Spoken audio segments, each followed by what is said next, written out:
Hey gang, it's another morning here on location.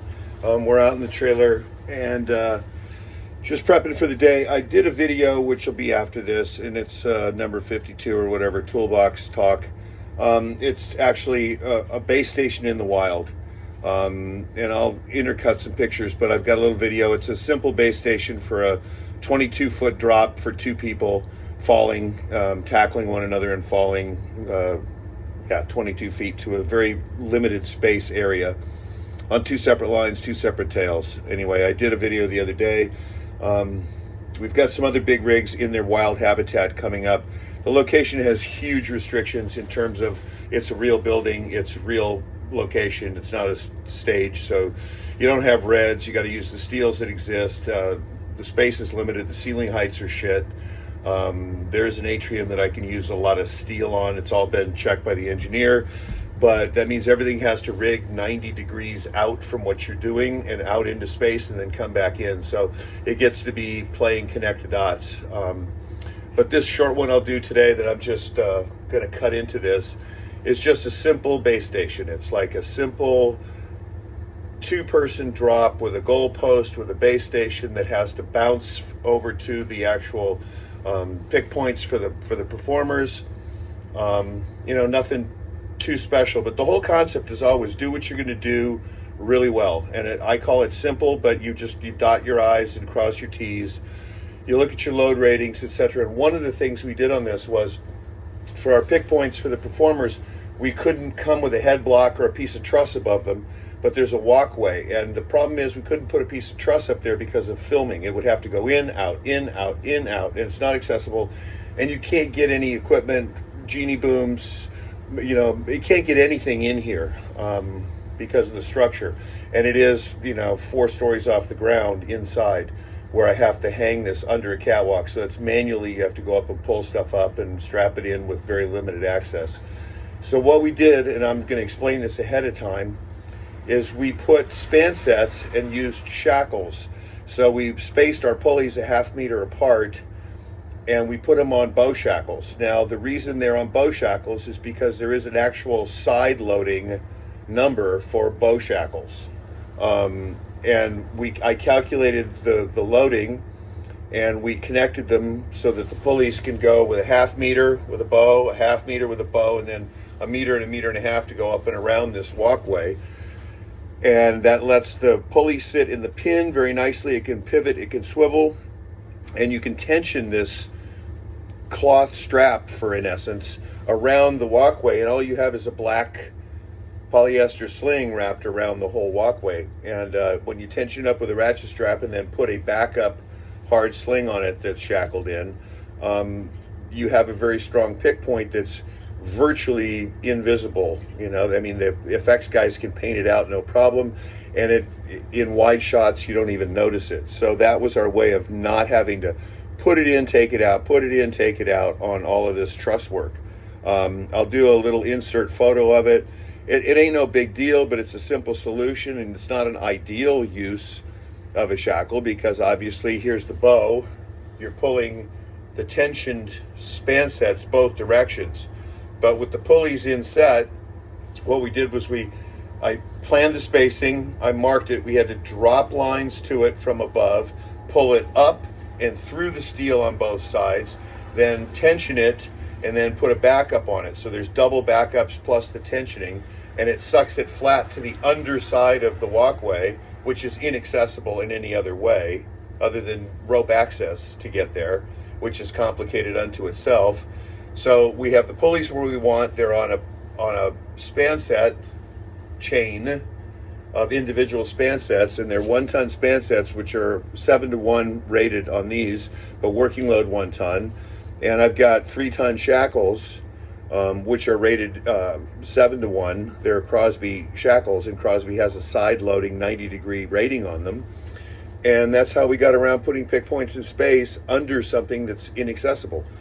And I can leave them there, and it's a simple line for the effects guys to paint out, the VFX guys. So little solutions to little shit in a real world environment, as opposed to having a perm in a stage that you can just put all your head blocks to and run. or a piece of truss across somewhere, because visually it won't work.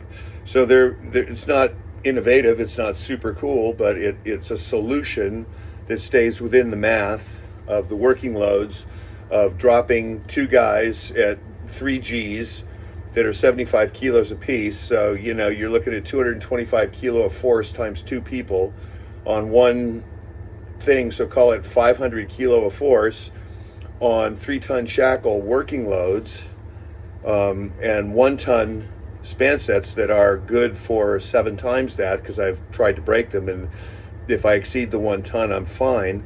So when you calculate your loads, you know, I'm at least 3, if not 4 or better on design factor, and I can live with that.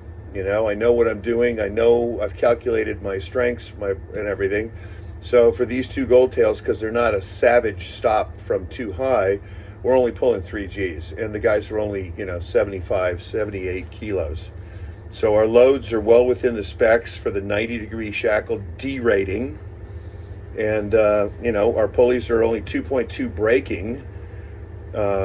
So, you know, everything, the numbers all check out, and the rig works really well, and you'll see it in a little description. I have to be careful because of the NDAs and where we're at. Otherwise, you know, it's just the usual, make it work in the space you have. It's one of those things, but you have to play with your numbers and try to come up with novel solutions. So anyway, I hope you enjoy the video. I'll just tag this on the head of the video because you know, my edit style is non-existent, and then we'll go from there. All right, have a good day. Okay, so here we are today. We're on another shithole location in the middle of nowhere. I can't, for NDA reasons, tell you what we are doing or what we're working on, but this is an example of a base station in its wild habitat. We've done them before. And this is a particularly interesting one. I've got a double jump, 20-foot jump, 2 people together on separate lines, tackling one another, going off over a drop-off, and landing. So what we've had to do, because of our space requirements, is create a base station and then take everything 90 degrees off to our performer area, which is that way, another 40 or 50 feet, and bounce the lines. But I'm going to just show you what we have here, which is a base station setup, because I don't like working on the ground. And I only have so much room here to work. I put a piece of truss and anchored it to the steels of this structural area, doubled the truss 5 foot across, and then clamped a 10-foot piece of truss on top. We go through flip-flops to reorient off of our goalpost kicker up here, which you can't, I don't know if you can see or not. And then those bounce out to our actual fall destination.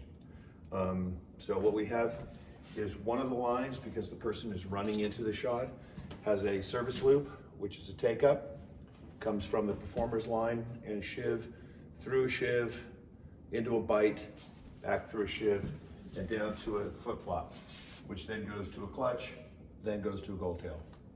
So there's 2 people operating this. You do the take-up, which is the clutch down here, to a mark as he runs in, and then as he goes off and falls, you have the clutch is open here, you have the person on the gold tail ease him down, and we have it set so they don't come in until about the last 5 feet above the ground, okay? The other one, the person is stationary being tackled, so we didn't bother to put a service loop on his line. Comes in, goes through the shiv, down to the flip-flop, same system, through a clutch, through a gold tail. And because it's at the end and into the other walkway, you have actual visual on the object that's the 2 people falling. We bounced all this off of a truss, so I can get a little height and a little visual over to it instead of trying to work down low. So now I'm working at height, you know, nice hand height, and I can see over this. And yeah, it's a pretty simple setup. We're strapped into the concrete pillars of the building on a small goalpost. We didn't even need to anchor it at the bottom. It's strapped to the steels at the bottom, and it's strapped to the pillars. It can't go in any direction. You know, they're 5-ton straps with cribbing underneath them, so I don't prang my truss on the cement. And we've got cribbing to hold it tight to the steels because it's slightly longer than the pillars because it's an odd measurement. It was just slightly under 20 feet from length, so we had to go oversized. So we went 22 because I had a corner block to go on the 8-foot truss. So we're a little wider, so we had to crib the bottom up so we could suck it in tight to the steels. But this is a good setup, and this is just a redirect because otherwise this would come back into the clutch for the take-up would be a bad fleet, and there's a lot of drag. So we just put a redirect between the steels so it's at the same height as the clutch, so it's a real smooth pull-in and take-in. The rig is set right now with the bags flown, so that's why everything's under tension. The bags are flying, the 5 kilo rope bags. But this is an example of a double gold tail drop base station in a facility that's really a pain in the ass because you have to run 90 degrees from your working area always. So my cool ends that I put on everything don't work here. You have to put flip-flops on them. So what we've done is just bounce up and out, bounce out and up. And everything's anchored and temporary because everything in the building requires a permit to drill a hole or put an anchor or anything else. So we've used the structural steel because I had an engineer's report on all the steel.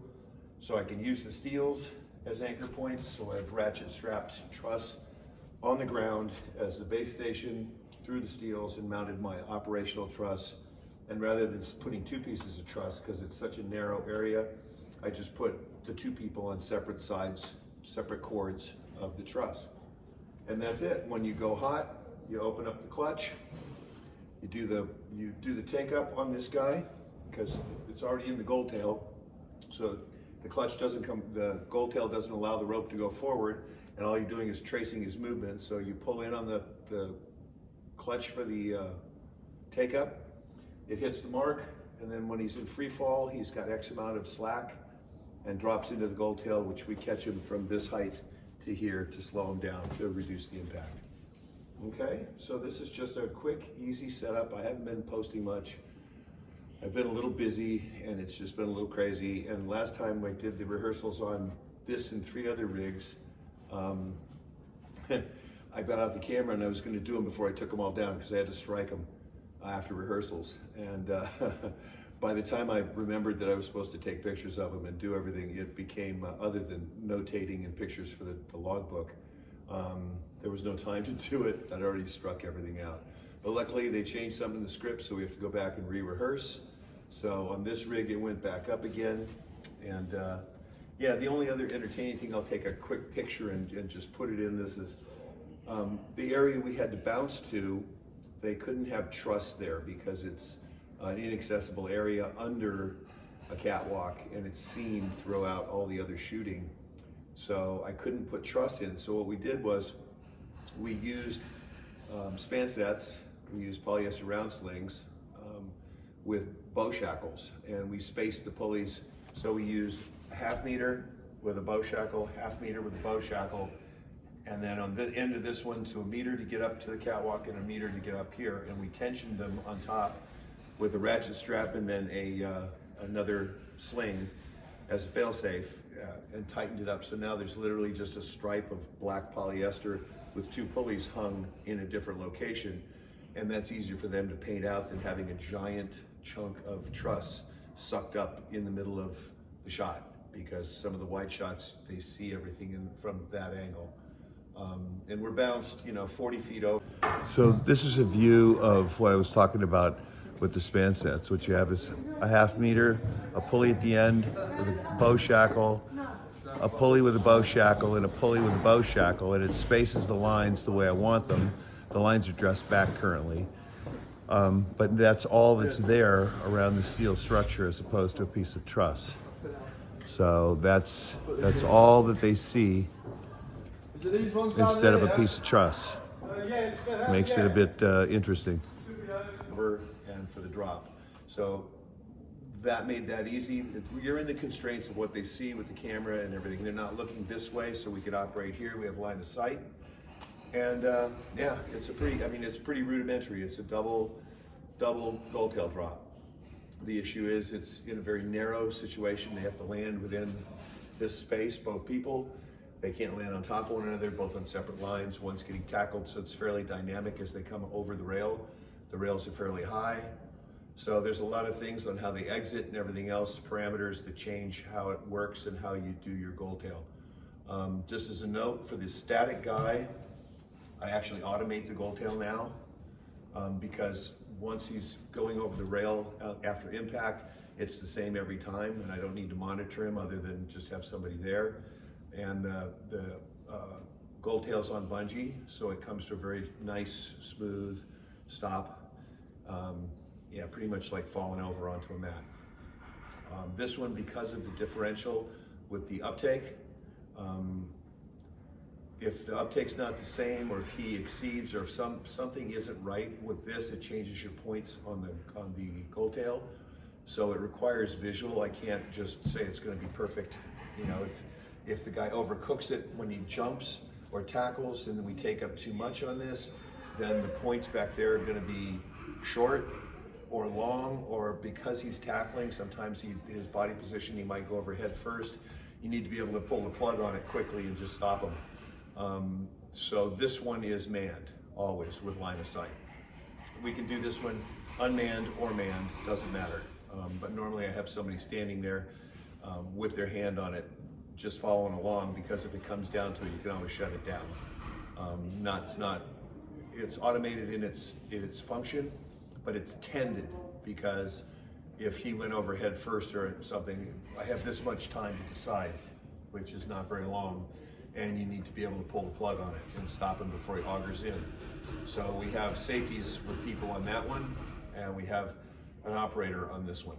So just an example of putting together a little system in a natural environment. It isn't like on a studio lot.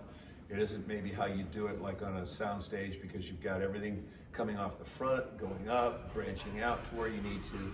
Here you have to create your branch out. You can only go 90 degrees. So you bring out other toys and other little things like the flip-flops. But otherwise it's always the same system. It's, yeah, it's pretty straightforward. But I just hadn't posted, so I thought I'd show you one of the things we're doing and how we go about doing it. You know, we follow all the same rules and regs in terms of tension, in terms of load ratings, in terms of everything, and we calculate everything. So, you know, with two people with a fairly moderate gold tail stop, we're seeing 3 Gs, you know, for each person. So 70 kilos, you're seeing about 250 kilos of force per person, so around 500 total kilos going onto this truss, which is at least, in my calculations, at least 5 times design factor, if not more, because it's spread over 2 pieces of truss, it's spread over a whole structure, and that's just initial calculations. I didn't even, once I was at 5 to 1, I didn't care, because that's better than what we get most of the time. Anyway, we've done about 20 or 30 of these in rehearsal, and now we're going to be changing the action, so we have to go back and rehearse it. So it got rebuilt again, and yeah, that's about it. Everything's ready to go. Ropes are flaked, tails are set, just ready for the performers to go on tomorrow. And you know, it's always an act of God in locations and buildings and things like this, because of risk assessments and permits and etc. So it's a little slower than normal, but tomorrow we will rehearse again. So just thought I'd throw this one out there. And I haven't been ignoring all the other cool stuff, but we've been doing a lot of stuff that's actually in the wild, in a location, and it takes time and effort, and I don't have a lot of time to take pictures of it. So, you know, this is pretty straightforward, you can see. And it's easy to work on, people on both sides. You operate from back here. The take-up person opens the clutches to go hot. You have both your bow tails here. I run them down the catwalks here for the automation, and you can be here and see what we're looking at down there to operate.